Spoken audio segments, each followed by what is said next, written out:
Hey everybody, welcome back to another episode of Voices of Edo, and today we're going to talk a little bit more in depth about one of my favorite poems, Seiyashi by Li So Li or Li Bai in Chinese, was a poet from Sichuan. Here we go. I just had to look it up. He was from Sichuan province in China and was born, I think, in 701, something like that.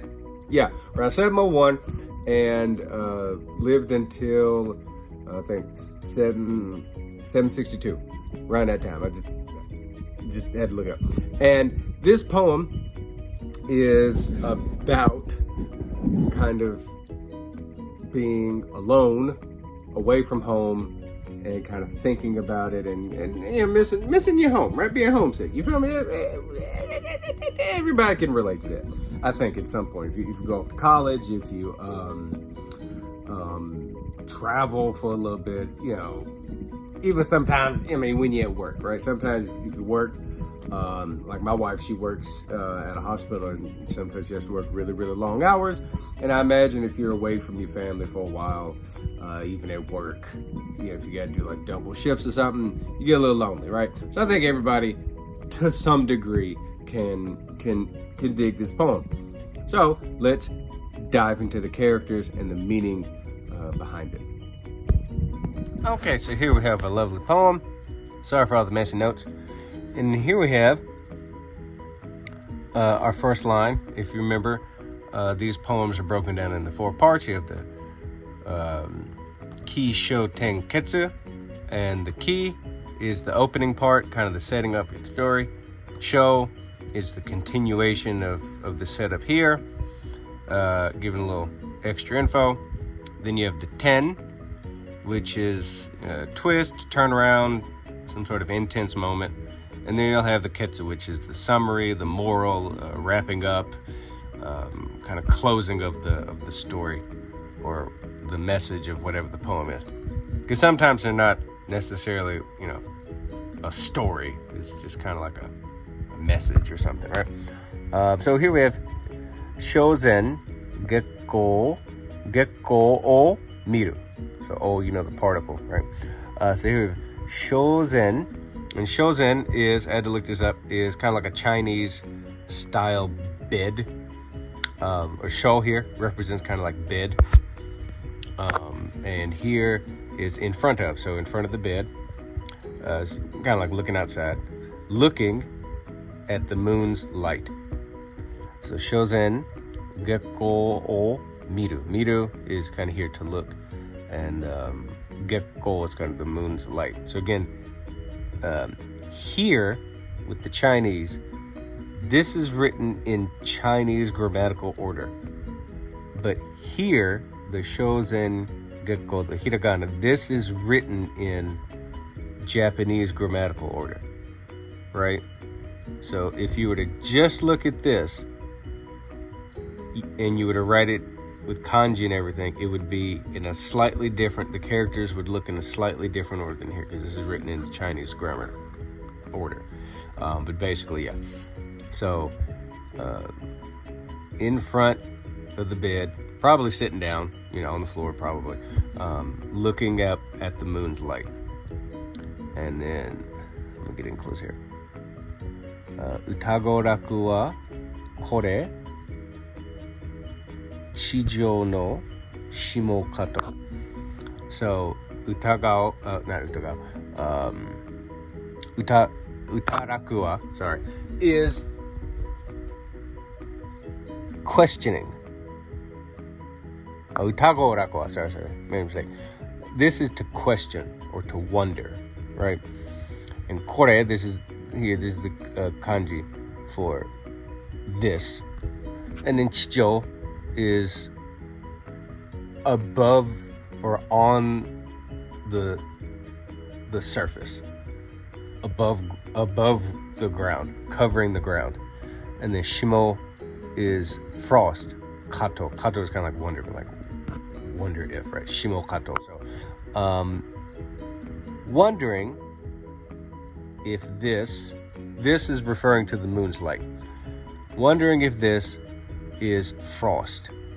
Or in other words, like the moon's light is really, really strong, right? Imagine, that the moon's light is really intense one night and it's covering the ground here, Chijo, the ground.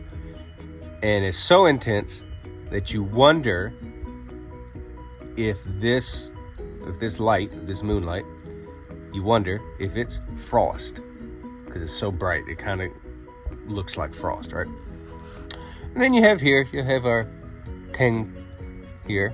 So we have Kolbeo. Kolbeo is kind of your head, kind of like taking your head and bending it, kind of like having your head in your hands, right? Kind of wondering.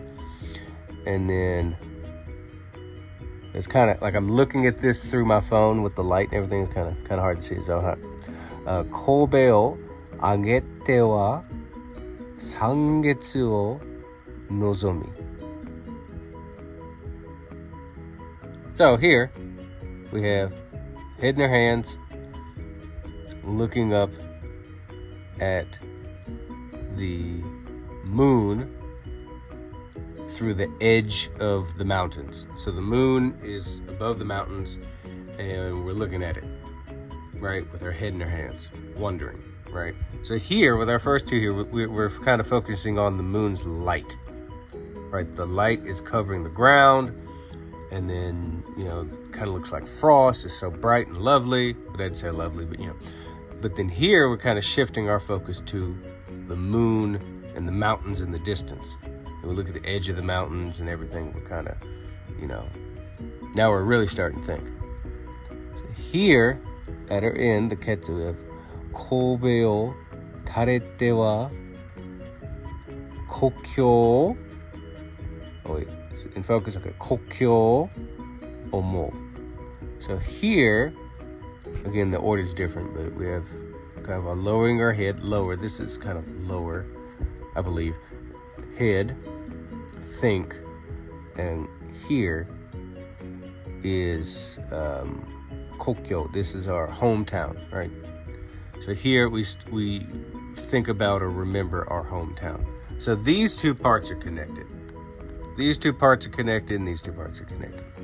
So here we have, again, with the 10, is we're looking at the mountains, the moon over the mountains, and then still kind of looking at that, we think about our hometown and our head kind of sinks. It starts to feel low. Like you get sad, basically sad, right? Because I believe when Li Bai, when he wrote this, like he was far away from home. He's sad. He's lonely. And you're at night, probably alone. And all the stuff I read didn't mention if he had like a partner with him, if he was with, colleagues or whatever. So I imagine when he wrote this, he's probably alone. And, one night you look up at the moon, especially recently here in Japan, when I'm recording this, it's, December. The moon is really bright and beautiful at night. So I imagine you look at that and you think of your family and you get kind of lonely. And I think that's something all of us could relate to, regardless of nationality, culture, time period. We all get lonely, and we all understand what that feels like. So this is kind of why I wanted to share this poem with you. It's, I think, something we can all relate to. Anyway, so as always, thank you everyone for watching. This was, a simple, I hope easy to understand, hope easy to follow look at Seiyashi by Dihaku. Again, this is one of my favorite poems because it hits me directly. This poem kind of helped me out a little bit, in the first couple years of living here in Japan. And yeah, hope you liked it. If you have any questions, let me know, and I'll catch you in the next one. Catch you in the next one. All right, see ya. Bye.